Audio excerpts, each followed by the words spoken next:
let's talk about it.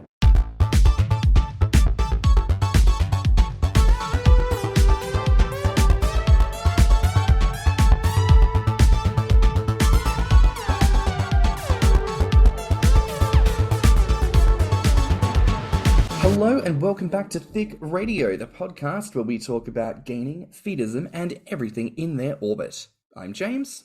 And I'm Tim, so let's get into it. Today we're welcoming back to the show. Today we've got Aaron, and for those of you who have been listening for a while, you may recognize him from the Grommr of the Seas episode. Yes! Hello, welcome back, Aaron. Thank you so much. Glad to be back. Oh, it's been a minute. How have you been? I have been incredibly well since that episode. There's been another Grommr of the Seas where I actually got engaged to a Grommr that I met on the first Grommr of the Seas. So if someone says you can't meet your true love on a social site, then they are wrong. I'm proving the fact that we can find love within this beautiful community. Oh my goodness. See what happens when you take chances? It's true. What do you say to taking chances? No, we're not going to do any more of that because we're not going to get super. But I did want to ask, you met on the first one, you got engaged on the second. Memes suggest we're getting married on the We're third getting one? married in December and going on the cruise as our honeymoon. Okay. So it is a three, that everything comes in threes. We thought that would be appropriate. That's fantastic. I love that. And then, of course, every subsequent cruise, you're going to have to renew the vows. There's going to have to be a giant wedding cake that all the gainers are going to eat, and just make it bigger and more splendiferous every single time. So I guess if you're going on the next Grommr of the Seas cruise, make sure you hit up Aaron for a slice. Well, it is funny that instead of using champagne in flutes to cheer the engagement, we actually had chocolate milkshakes in the flutes on the cruise. So we thought that was appropriate. Oh, those Johnny Rockets milkshakes, yeah. Yes.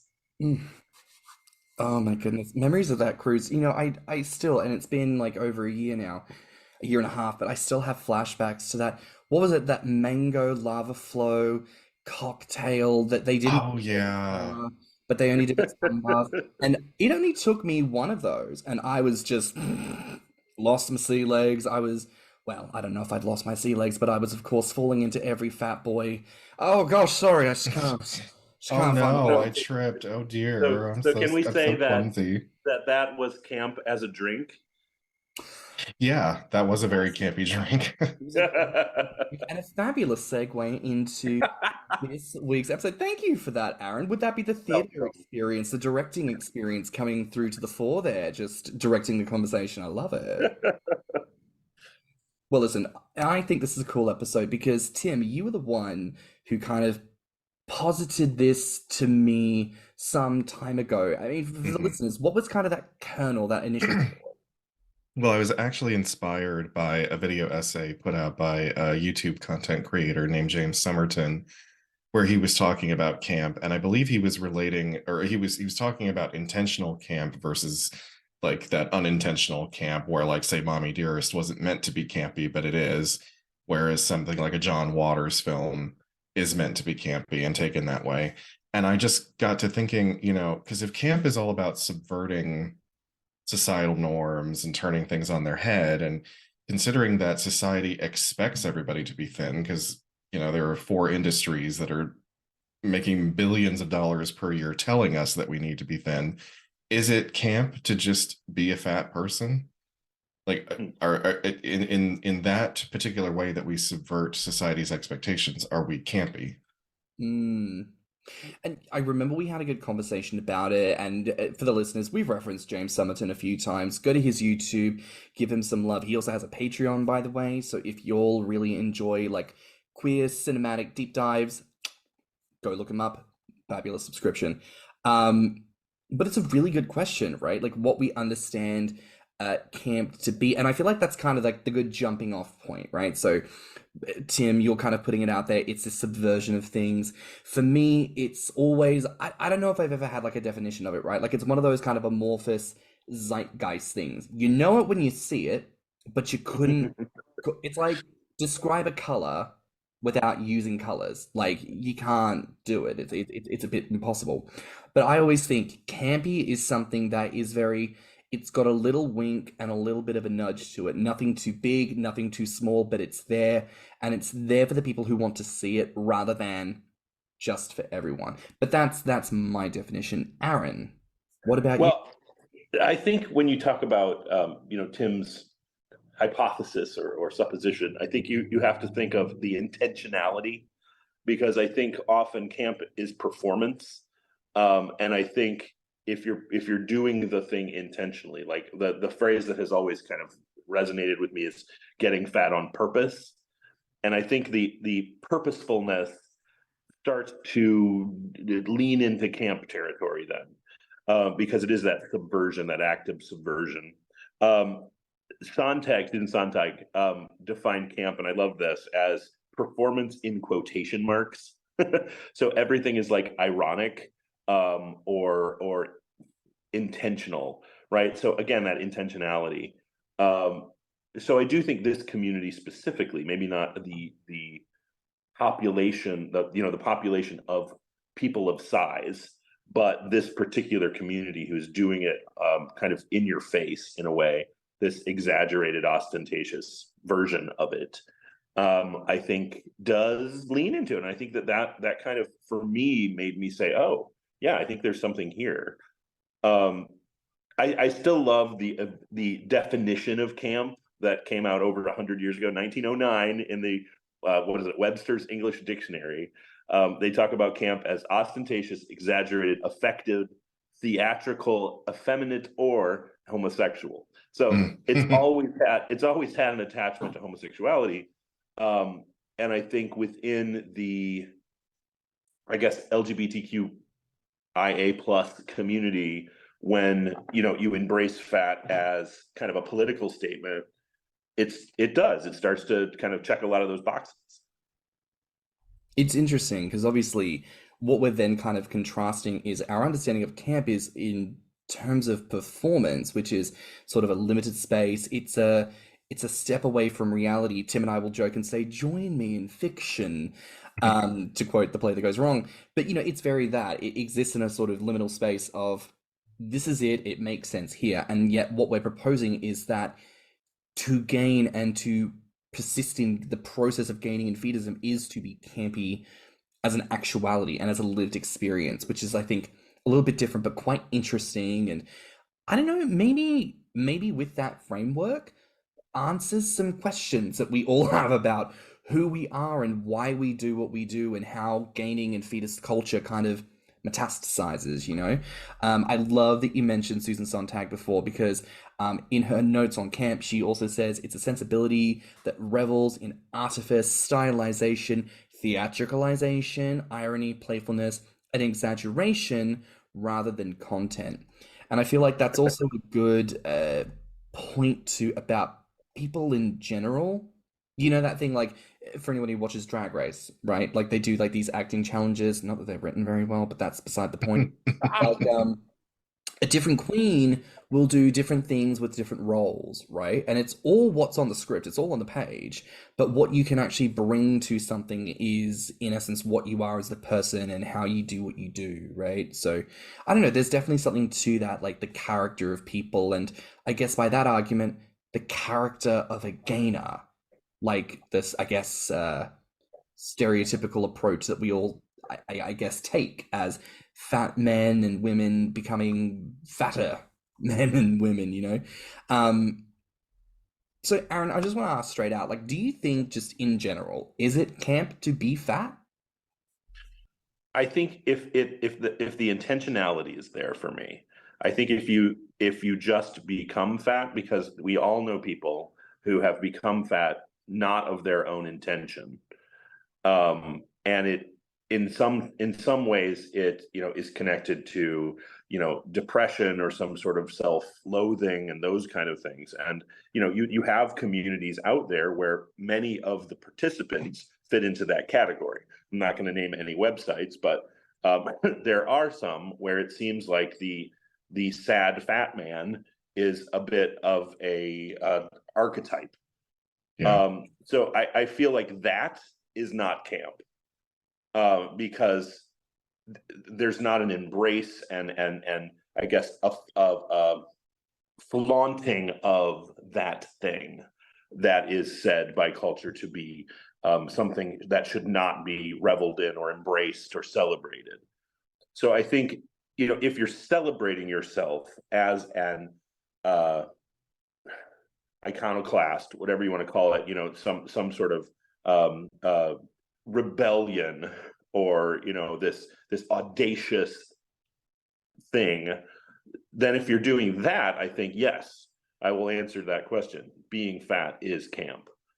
But for me, it's the intentionality and in some ways the audaciousness of it. Yeah. And that's what I think of when I think of this community. I think of people who celebrate and revel in gluttony. And that right there, that's ostentatious, because society's telling us that we have to be thin, and society is always bemoaning the fact that we have poor food choices and that people just have no self-control. And then when you turn that on its head and you're like, no, I'm doing this on purpose. I want to be a slob. I want to be, and I know gainers that actually want to like ruin their bodies. That's a part of their whole what word am I looking for? I'm trying to say, like, not kink within a kink, but that's part of their thing. Yeah, aesthetic, I guess. And again, that's that subversion of but everybody wants to be healthy. Everyone wants to live so long. And someone else is like, no, I'm trashing my body on purpose, and I'm gonna have a damn good time doing it. Like, to me, that's very campy.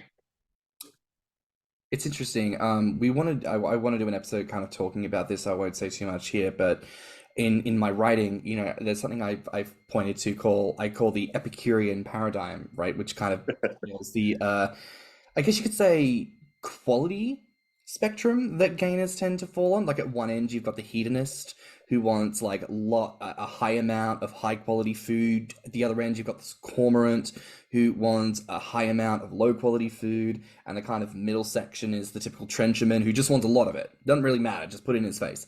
And I feel like even pointing to those characters, there's an immediate campiness that comes to mind. I mean, when I think hedonist, I think of the hedonism bot from Futurama. That gold machine who pours wine and gravy over himself and just moans and goes, oh, and like that's all he does. That's his entire being. That's camp, for that to be your entire existence. And that is certain gainers, So I definitely agree that intention, and that, I guess, it's a characterization that comes from a fulfillment of the self, right? Like, in a sense, we all play a part just in our day-to-day lives about who we need to be to present to people in our workspace, in our families, in our relationships, etc. But in our ironically fullest selves, where we own this true part of us, I guess we do assume a character of like, this is the real me that's underneath all of this person who's bursting to come forth and consume food in the way that I want to do it, and the way I live my life, and the way that I dress and carry myself, and I wonder if maybe that's why within the community we see such stark stereotypes of characters being presented, through written work, through pornographic visual content, through photos. Do you feel like that correlates? Yeah, for me, I think that idea of extra, as you were talking, extra in the definitional sense, but also in the kind of colloquial sense of becoming more, or that idea of that's too much. I think camp in many ways is seen as, wow, that is over the top, that is too much, that is extra, right? And many people would say the same for gainers who are doing that with their bodies as their performance space, right? I mean, you can talk about gaining as performative because it is a lifetime performance where the expansion is, the transformation is that work of art. And I think I don't think that's too much. I think it is, you could define that, if depending on how you define art, I think as every gainer's journey is performative. Yeah. And very public, which I think camp is inherently public, I would say, because it is in front of, whether it is in front of a bar, in front of a drag show, in front of um, whatever population it is, I don't think you can be camp in private. Yeah, it become, well, yeah, because who would know if you were doing it in private? And if it's in quotation marks, there's irony, and irony is also not a private act. No, it's one of those things where in order for there to be interpretation, someone has to be there to observe Exactly. and interpret. No, that makes a lot of sense. Yeah, I like that. So, I mean, I know we touched on this a little bit before, but like, is camp intentional or accidental, or is it both? Because I feel like there's examples and arguments for each of those. I don't know. I feel like the performative element of it makes it intentional, or makes it, it cannot be accidental. If it's accidental, it's kitsch. If Yeah, it's yes. if it's intentional, it's camp. I feel like that to me, that's the way I define those. You can have someone who just dresses ridiculously and doesn't know why. They just think it's fun, and that's kitschy or that's cheesy or whatever you want to call it. But I think camp is it's bad taste in sometimes that's ironic, and in its intentionality, bad taste becomes elevated into this kind of rarefied place of good taste. It's really, it's strange how that kind of thing happens. It's good bad John, taste. yeah, John Waters is a great example of that. He is celebrated for elevating bad taste into something artourish, right? How fascinating. And I wonder then if cult films almost fall into that kind of like assigned category of camp, because oftentimes cult films are kind of lauded for being terrible, but then it's that terrible status or the memes within the fact that they are terrible that actually accelerate them into being cultural items in the zeitgeist, So would you say that's a part of it or no? I think there's a really good example in theater. I'm a theater practitioner. Is Carrie. Carrie, the movie, was not intended to be camp, but became camp, much in the way you were saying some of those early films had become that, the iconic films like Mommy Dearest. But then, a musical was written that it leaned against that and said, this is a serious exploration of bullying. And it ran for 4 performances because it didn't understand its own source tone, or the how culture had embraced the source material. And I think that is a really fascinating conversation about understanding how culture manipulates source material and gives it its own definition, and then how you have to respect that in the iterations that come after. Mommy Dearest could not be remade as a serious drama because culture has declared it camp. Yeah. So I think there's a give and take there that's really interesting that we haven't talked about, where camp is kind of in the eye of the beholder, not in the performer. But it's also a discussion to an extent. It's almost not say contractual agreement, but you've almost got this unspoken liaison between performer and audience, but also every member of the audience kind of collectively together deciding what they think of things. I mean, maybe to an extent, and, chuck this out the window if you don't agree, the new Legend of Zelda game, was something everyone was really looking forward to, and not to say that it's a bad game at all. I'm quite enjoying it myself, but obviously there's like new features to it that's all very exciting. But within 24 hours of having access to these features, instead of using these like tools of construction to forward the game, there are people building giant penis monsters. They're roasting characters like sacrificial Jesuses. I thought one thing in a little bit of bad taste was someone recreated 9/11 with these materials. But people did whatever they wanted.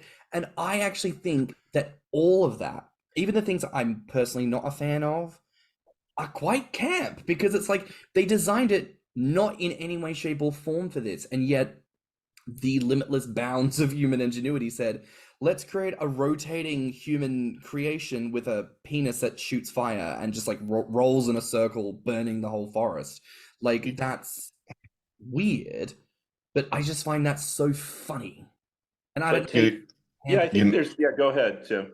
I was just gonna say, it's funny that I groaned when you said that somebody recreated 9/11 because there actually is a 9/11 video game, by the way.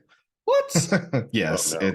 it was available online. It was escaping the tower right after the plane hit the first tower. Like the object of the game was to get out of the tower. And I'm like, why? Why? And I think it's interesting because I think we're seeing some like intentional camp versus culturally designated camp, and it seems like that's two kind of distinct categories of it. You know, you see someone, but also to your point, James, talking about using very basic elements to create something elevated. I think is what camp can be too, especially in the drag world. You know, you talk about, okay, I got all of this at the dollar store, and look at me, I'm phenomenal, right? And I think that that is a part of camp and that's kind of into the audaciousness, right? You know, how audacious is it to build this impossible thing within a world that is supposed to be, you know, very specific to the Zelda universe. You know, we're bringing in our cultural context into a game that is in its very essence fantastical, right? You know what that immediately makes me think of is Vogue ballroom culture. Because Yeah. Oh, yeah. Great. quintessential ballroom is, especially when you reflect on the fact that Vogue and ballroom's history is black, Latina, trans, queer, youth, homelessness, and it's people who have not a penny to their names, they have nothing.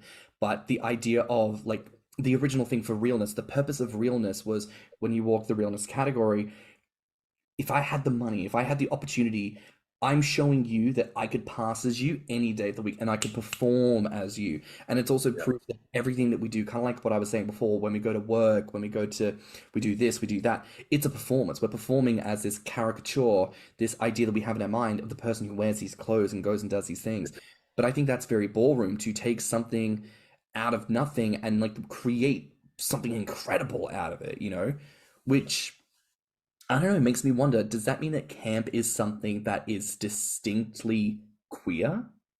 I think the original definition would agree with you. Um, but yeah, I think so. I think in a way, yeah, this is part of queer culture. Uh, to bring it back to gaining or, you know, intentional weight gain, whatever we want to call, um, I, I think it depends a little bit on whether your your position on what gaining is to you. I've had a lot of conversations where some people define it as kink, some people define it as identity. I lean more on the identity side versus the kink side, but I think you can be both. They're not mutually exclusive. But I do think the kink side of gaining is kind of in the BSDM, kind of in the, you know, there are levels of that where it is performative because you are putting on this thing. The thing about gaining and camp is you can't take it off, you know, so it's this permanent performance. And if you're keen on that and you parade yourself as performative, then I think absolutely 100% camp. You know, I think, and then that kind of leads us down probably another conversation that I want to get your opinions on. Yeah, definitely. I mean, now my mind is going almost the comparativeness of theater versus film. It's almost like, by that logic, the kink side of it is like a theatrical campness, like a viewing of Rocky Horror in Yeah. show, because it's all about in the moment hitting those beats, etc., versus gaining as a lifestyle, which almost leads more to the Mummy Dero side of camp, which is forever and a day. This is what it means. This is funny. These are the beats. People resonate with the same moments, shared communal experiences. But so let's circle back. The thing that you want to get our opinion on. Walk us through that. I mean, do you believe that one is camp and one is not? You know, one is trying to blend into society. One is trying to be a commentary on society, of a rejection of norms. Because I've met gainers on both sides of that. Tim, you want to go first? I have to. I've met gainers on both sides of the comparison as well. I can only say that for me, it is sort of an intentional like fuck you to society's norms, Yeah. right? For me, because like everyone knows, like I've talked ad nauseum at this point about my late husband and what he put me through, and like at one point he had me feeling so bad about myself that I was choking down diet pills, and so it was also that kind of thing. It was like, well, it was like a fuck you to him too. Like, you don't think I'm good looking, you don't think I'm beautiful. I'm gonna show you what's Hmm. gonna make me feel beautiful, what's gonna make me feel confident. So that's how it is for me, and I do think it can be both though. But I think that's beautiful and a very clear expression of how gaining to you is camp. Mm. What about you, James? I mean, I think I have lived both, and I feel like in many ways I lived both simultaneously, because I think growing up I never felt good about my body. I always felt Yeah. very unattractive, very unappealing. I had a lot of self-negative ideology that I'm still working through because this shit runs long, right? Like that's mental health for you. But it's gotten better since I started gaining because the truth is, like, I just feel better about myself as a fat person. I do. And there's no other way to describe it other than I feel joy, I feel love, I feel happiness, I feel or just positive everything. And it's amazing to me how much more those positive feelings just metastasize out of nothing, apropos of nothing, and really combat some of those negative feelings. So I definitely think in that one camp, very much so, that's my lived experience. But as we've done the podcast, and as I've researched more into fat liberation and I'm trying to lean into these spaces more myself, I'm starting to gain a greater appreciation for the political aspect of gaining. I often reflect on those types of people, these angry weight loss experts, these PTs who want to shout in a fatty's face, put the fork down, you stupid fat son of a bitch, like all this horrible stuff that they say. And there's a part of me that wants them to find my profile. I want them to find my profile. I want them to screenshot my photos and take them without permission and put them up on the latest video to say, look at this fat, ugly piece of shit. Look what he's doing to himself. Because I would take such great pleasure in messaging him, telling him how horny it makes me for him to speak about me that way, how much pleasure it brings me that he speaks about me that way, that his actions drove me to eat more, to consume more, to tell him with such glee, do you see this photo I've submitted to you, the split in my trousers? I couldn't do this before, but your words have made this happen. It's like that political element of quite literally using sex as a combatant to say, keep it coming, baby, keep it coming, because I'm gonna let you know that I will take this and turn this into gold. And I wonder if there's, again, like circling back to queerness, circling back to a lot of these distinctly queer items like Vogue ballroom and drag and, fashion. And I also think of a lot of like queer music, like underground house music that comes out. It's people who take beats and sounds that get rejected by a lot of producers and turn them into full-blown tracks that then get memed and parodied to the point like oh gosh, why am I forgetting her name? Big Frida, the Queen of Bounce, to the point being sampled by Beyonce on the Renaissance album to the biggest song, You Won't Break My Soul. So I feel like there is such a through line of taking something and putting it on its head. I almost think maybe there's this element of something is created for a purpose or created in a way, and to make it camp is to take it and give it a new meaning that makes sense. Well, and we're doing that with our physical body, right? And I think the militancy of that may define the action as camp. And I think both of you expressed very clearly how your gaining is camp.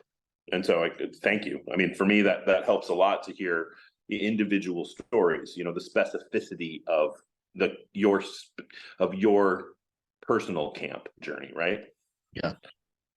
I think it kind of brings me back to the point of like the diversity that we try to focus on with the podcast. We are always trying to find different people with different experiences. And, while we all have a different context that we might be coming from, a lot of us share so much in common in terms of these cultural memes and moments that kind of inform our gaining or why we do what we do.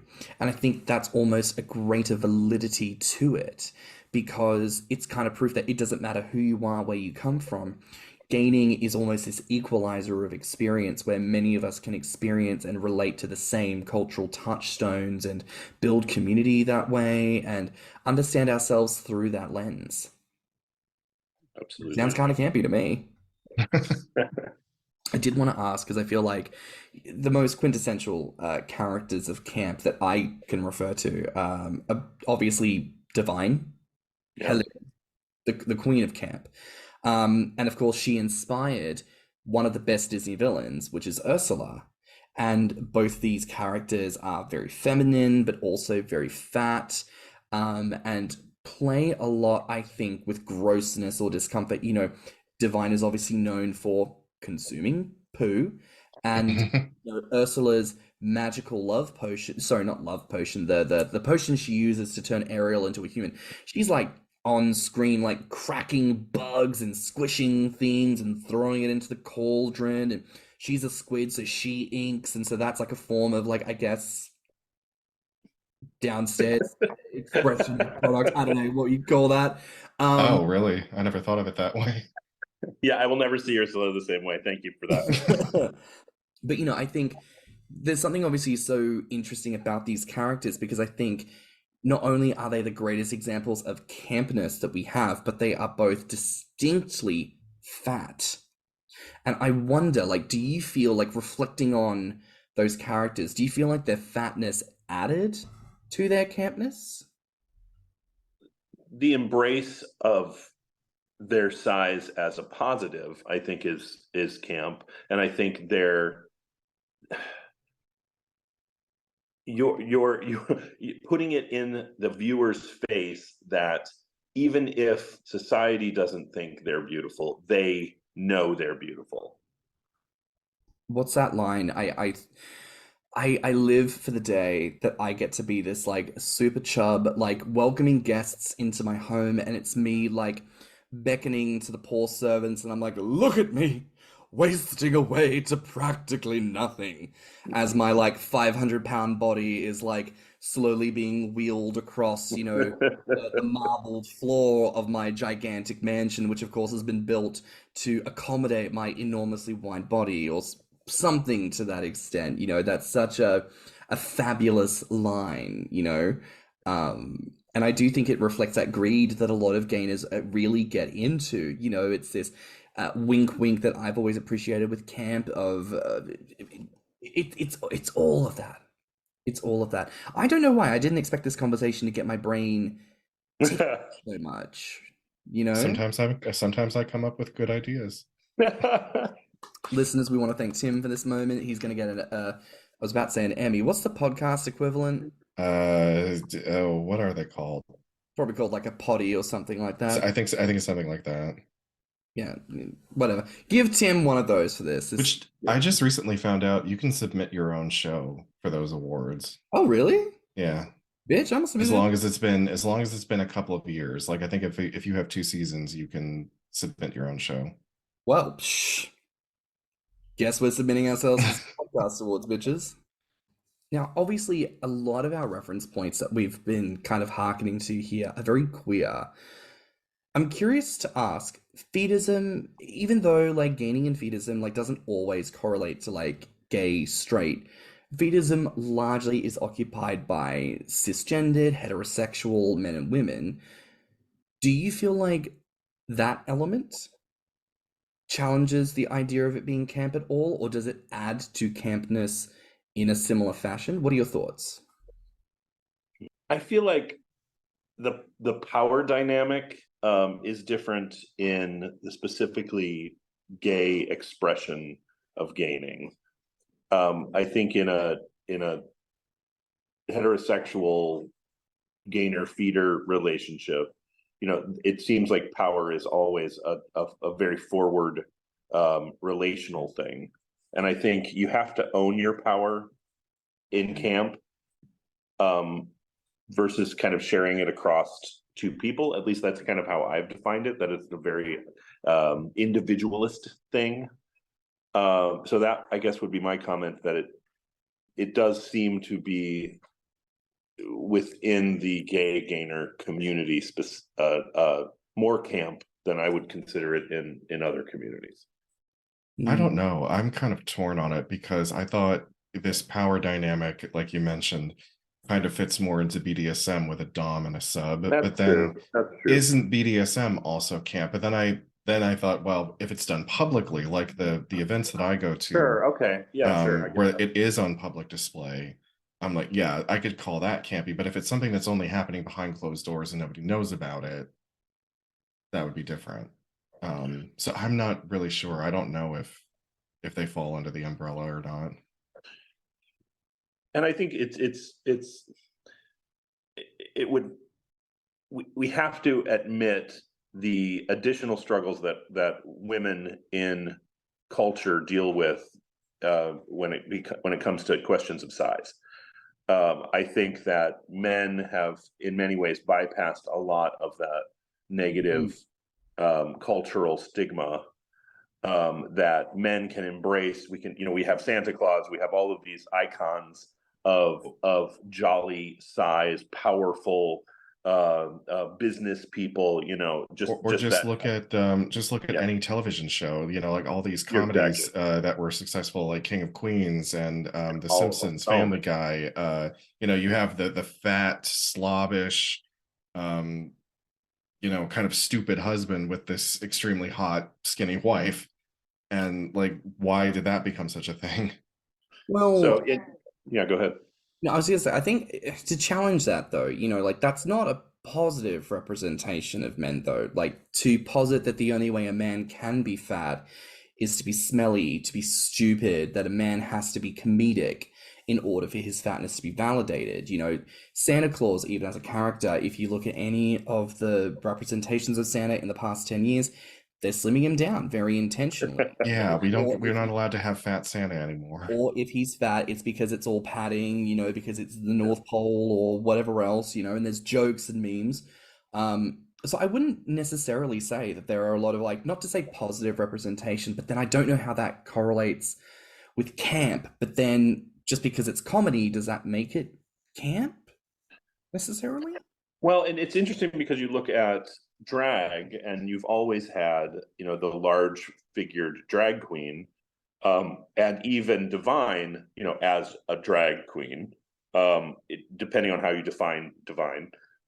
But then you didn't have a lot of large diva-ish women within specifically white culture. I think BIPOC culture, you've had it, but now you see like Lizzo, like breaking down all kinds of barriers and being seen as size positive.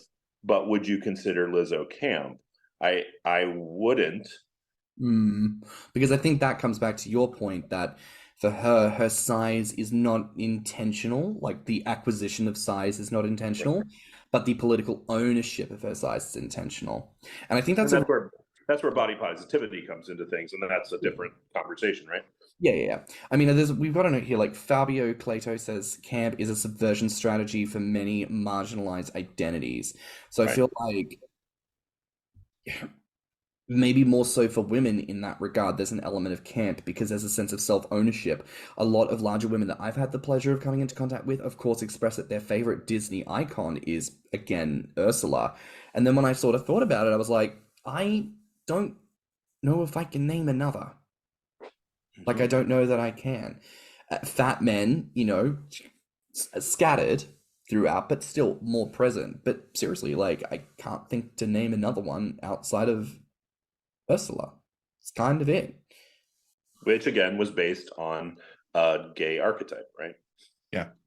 I wondered to myself, like, is there an element, like, and obviously we talked a little bit about gender there, but you mentioned, like, there is a slight race element to there as well, perhaps, because as you say, like, there are far more readily available representative ideas of camp or size inspiration amongst BIPOC communities rather than white communities necessarily. And of course, my mind went to, the people that I know that I've enjoyed the most in the past, Adele, but then I realized that Adele's lost a lot of that weight. And then same with Well, not that we claim Rebel Wilson anymore, not since that interview where she basically said she only got fat to make fun of fat people. That's a bit shit, but Mm. hey ho. But like, do you feel like that could potentially play an element to how we understand camp through like a racial lens, perhaps? Absolutely. Um, yeah, but I mean, I think there's the intersectionality you start to run into, which does complicate the camp. What are your thoughts on that, Tim? Have to reframe the question one more time. Well, I mean, as a mixed race person, maybe you'd be able to have some kind of a different idea on this than perhaps what Aaron and I could. Like we were talking before, that there just seems to be far more examples of plus size women of color than there Yes. do white women of Yeah. size, and I wonder if like there is a race element that we should consider when it comes to our framing of campness. Honestly, I'm not sure.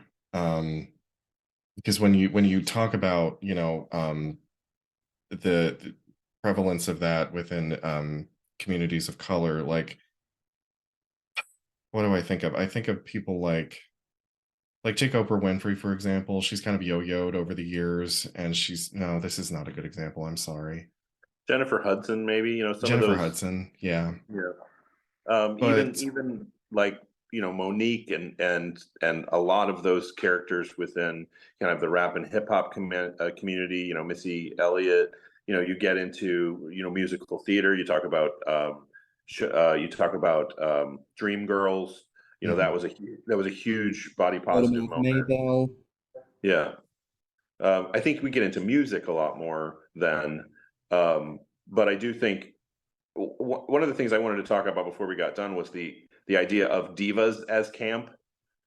Yeah. One of the things that I was reading about, they talk about, Cher and Lady Gaga, and for me, my favorite diva is Dusty Springfield. But all of those elevated, you think about like Trixie Mattel as a response to that, Yeah. and that's not necessarily fat, but it goes into that exaggerated theatrical point where you can say that while fat is camp, I think a lot of the fat proactivity, the elevation of character, I think comes from diva worship within the gay Yeah. community. Yeah. Mm. Absolutely. I wonder if there's an element to consider, like when we talk like fashion, perhaps, because this is something that is still so prevalent to this day. Like I talked about this experience a while ago on the podcast when I went officially from a large to an extra large, and there are a series of stores in the UK and Europe called Primark. It's the best and worst of fast fashion because, of course, I do want a t-shirt for £3, but I know it's killing the environment, so it's kind of give and take, right? But I So am it's like H&M. it's a bit of that. But like I went in thinking I would have the access to the exact same number of items, and I did not. In a large, I was in every color, every pattern, every style on every rack. In extra large, that went from being able to access 100% of the store to being able to access maybe 15% at max. And it was a sharp decline, a very sharp decline. So I think that for women is also a quite a large thing, not being able to find fashions at work. Nicole Byers talked about this, working with Christian Siriano, someone who was on, I think, one of the original Project Runways, and now he dresses, I think it was season 1, and he was runner-up. but Or did dresses he like win? a lot of, I don't believe he won, but I know that he dresses a lot of larger individuals and also does a lot of queer people who want to wear styles that aren't necessarily traditionally masculine, feminine, and things like that. And I wonder if maybe part of that ostentatiousness and that Right. opulence that larger people present is a sense of, if I just wear what everyone else gets to wear, I don't look enough. Not to cover all of this. So then we start to add layers and we start to add fabric and texture and jewelry and, massive, massive hair. Like it's sometimes when you look at the thin queens on Drag Race with big hair, it just kind of looks like, like when you get an onion and you got like that little bush that hangs off the end of the onion, you got to chop that off. That's kind of what that looks like to me. Whereas like the big queen with big hair, I immediately resonate with this character. Like, it makes so much more sense with proportion. So I wonder if that's like an element to it as well, like where some of this maybe roots itself, this need to dress the body when society does not provide you with enough. You go out and you get yourself enough to dress to therefore impress, and it creates So a character. there may be a controversial comparison, but is that very similar to what the Vogue community was doing? Trying to create out of nothing or create out of limited resources something fabulous. So when you see a fat person who has become fabulous, society has not helped that happen. They've had to take their limited resources and cobble together something really wonderful. And I wonder if that is fat as camp for those who do say I'm fat and fabulous. Look at this body that I have kind of appointed in this elevated extra way, and it's amazing. I wonder, this just came to mind. It almost sounds a little bit like, the thing that we love to see apparently the most in a film or TV show is an underdog story. Everyone loves the idea of the slumdog millionaire, the person who started from nothing and pulled themselves up by the bootstraps and made it all work. And I wonder if there is like a societal through line there that people maybe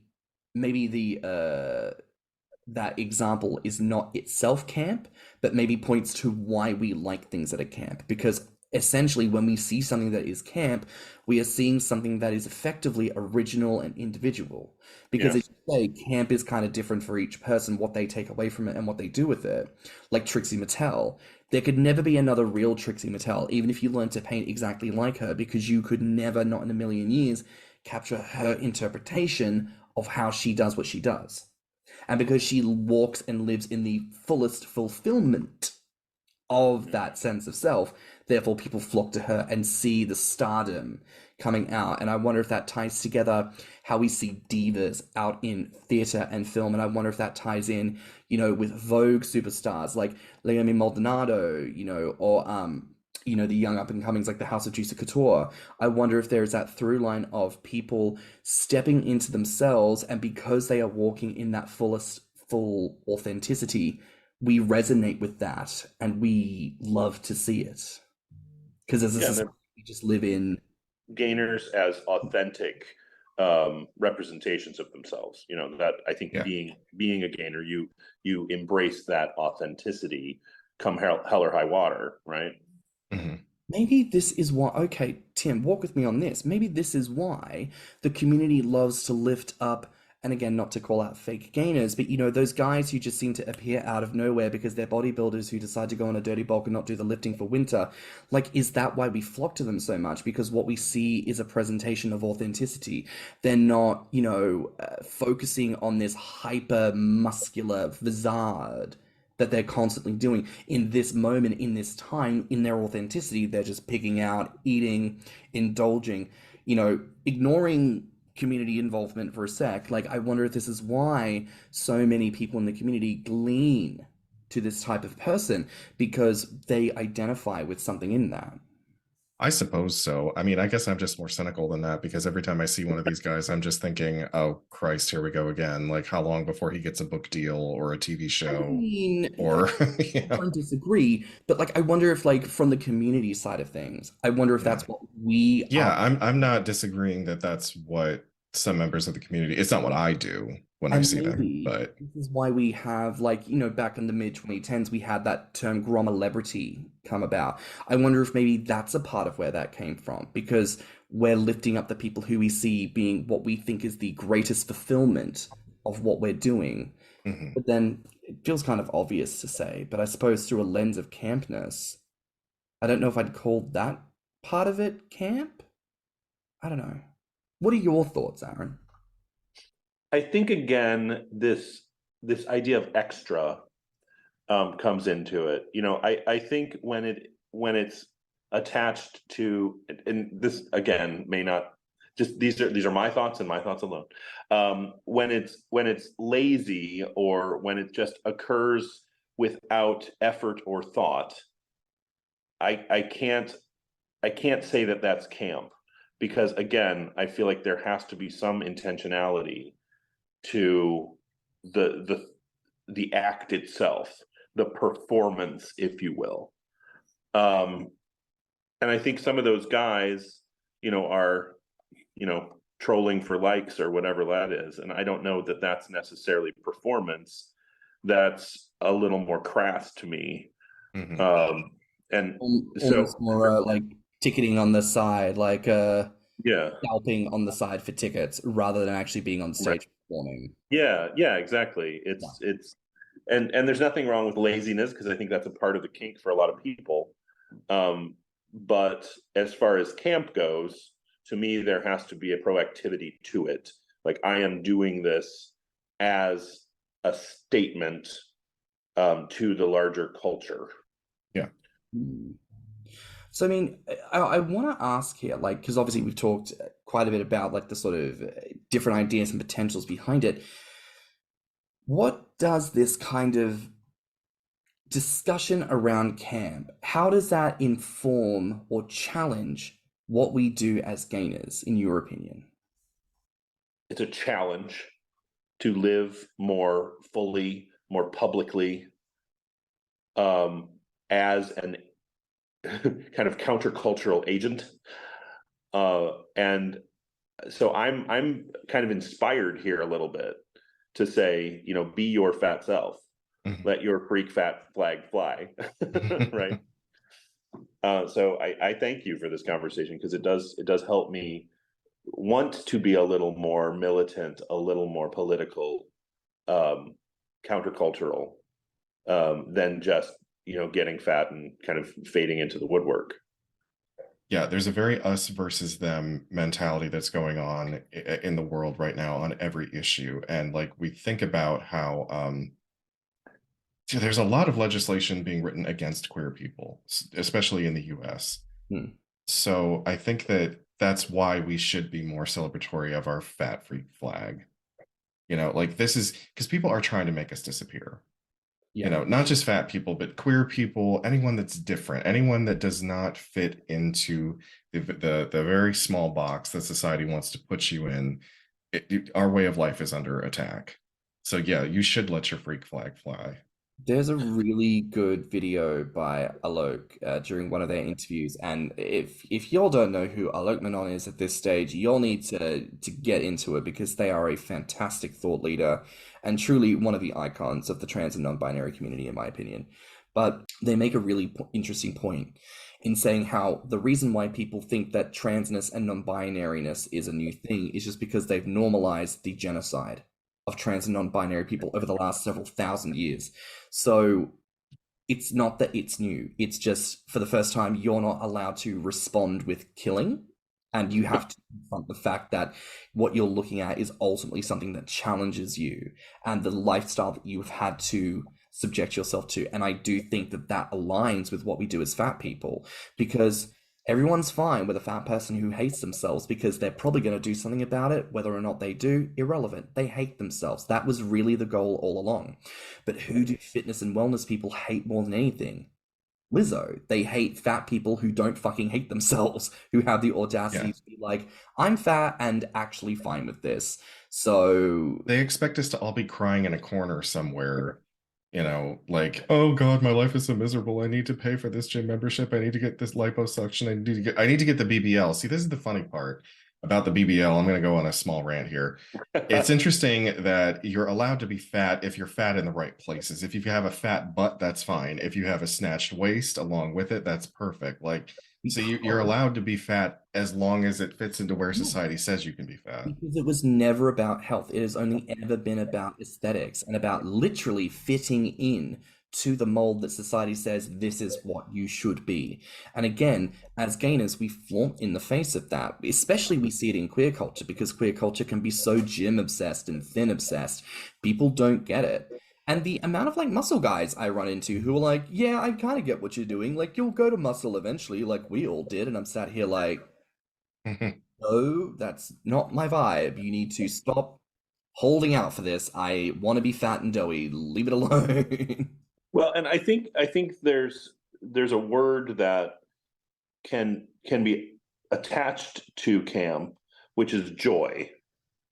And there is a militant kind of punk camp, which is angry. But I think what is punk in the gaining community is expressing joy about one's girth. Yeah. And I think, to me, the word joy is not embraced enough as a real primary objective. Find joy, Mm-hmm. And I think that if we're doing that, then we are doing the best thing we can possibly do as, fat activists, which is showing culture, showing the predominant, standards, that they are not a monolith, that there are others out there living their best lives in fat bodies and celebrating that, and I think, to me, that is the essence of Fat is Camp, is expressing one's size joyfully. I love that. I think that's fabulous. And honestly, to wrap things up here, one thing I can recall from Bible college in studying counseling is that one of the best ways to access joy in your life is actually through gratitude. And I think that absolutely applies to what we do as gainers. It doesn't mean having to do the whole, I give thanks to my house, I give thanks to this, but within your own mind and spirit, give thanks to the food you have to eat. Give thanks to your body for supporting the weight that it's gained. Give gratitude to yourself and the journey you've been on by loving on your body in the way that you caress yourself, but also through self-care in the way that you clean yourself and dress yourself and present yourself out in the world. And that will manifest as joy. And I think that's such a wonderful place to leave things on. Tim, do you have any final thoughts? No. I like that idea of performing fat joy. Is that going to be the newest piece at your theatre coming this summer? Yes, absolutely. Yes. Performing fat joy. I expect comp tickets, of course. I would like a box seat that will be. We will give you tickets, but I will not pay for airfare. That's understandable. But can I negotiate just a roast chicken dish, just on the side that I can just as I watch the show? Perfect. Aaron, thank you so much for being here today. This has been such a dang joy. Where can listeners find you online? Oh, geez. Basically on Grommr, find me. I'm Orsonswells, after the amazing, I think, gainer icon, Orson Welles. He was so hot, wasn't he? Yes.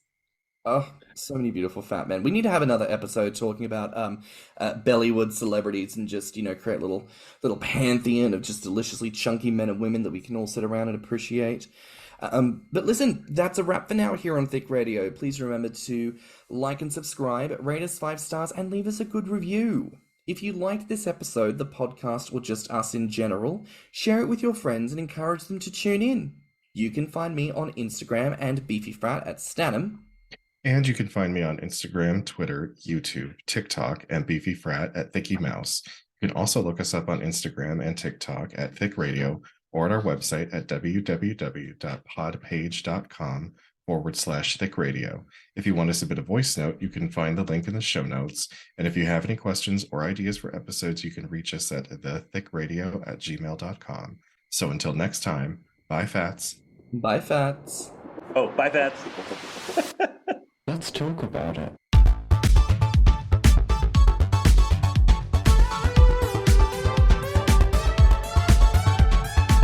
Thicc Radio is a Patreon and Enter app podcast produced by Stannnum and Thicky Mouse. Mixed and mastered by stannnum. Our artwork is provided by Lokitu. Our theme song is provided by Body by Cream.